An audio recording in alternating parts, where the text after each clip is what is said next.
Ce jeudi 24 février 2022 s'est tenue la cérémonie dédiée à la rentrée solennelle du Centre africain de management et de perfectionnement des cadres, marquant ainsi le démarrage de ses activités académiques. Couplée d'une conférence inaugurale avec pour thématique le capital humain comme priorité stratégique face aux défis du développement durable en Afrique, cette rencontre avait pour objectif de sensibiliser sur la question du développement du capital humain en vue de favoriser un environnement résilient et prospère, levier du développement durable. Ce thème-là est fondé sur le capital humain. Vous savez que pour développer nos États, nous avons besoin de ressources humaines et nous avons centré cette année nos préoccupations sur le développement du capital humain. Mais vous savez que les défis sont nombreux et pour pouvoir atteindre les résultats face à ces défis, il faut des cadres qui sont encore performants et c'est la raison pour laquelle nous avons mis le capital humain au centre de nos préoccupations.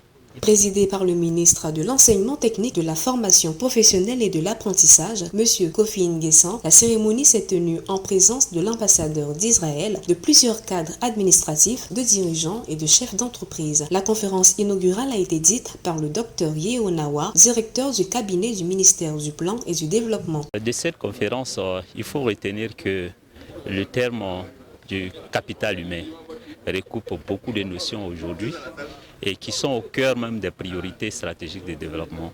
Donc on peut également retenir qu'il est important de pouvoir, au niveau de l'ensemble des acteurs, non seulement en discuter, surtout pour booster toutes les initiatives qui sont en place. Par exemple, en termes de fragilité, on appelle là le taux de pauvreté qui doit baisser, le nombre de décès, tous sont ces éléments de fragilité qui doivent baisser, et également un homme plus instruit et un homme qui dispose de plus de capital humain et amène de mieux contribuer au développement de son pays.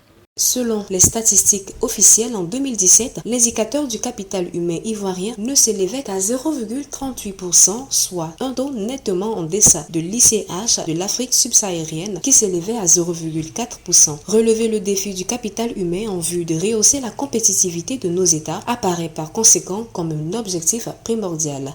Donc ce qu'il faut retenir, c'est l'importance aujourd'hui de ce thème-là, en particulier parce qu'une nation ne se développe pas aujourd'hui sans capital humain et que les investissements sont faits, mais il y a aujourd'hui des choses qu'on peut améliorer, qu'on peut renforcer. Et c'est ce que le docteur Yeo nous a dit en nous présentant aussi des exemples de bonnes pratiques. Placés sous le sceau de la maturité et de l'excellence, ce sont 350 auditeurs qui sont attendus pour la rentrée académique 2022 du Campessi. Au compte des innovations, l'Institut panafricain de renom a enregistré 2 nouvelles filières, la commande publique et la finance islamique, afin d'optimiser le renforcement des capacités de ses auditeurs.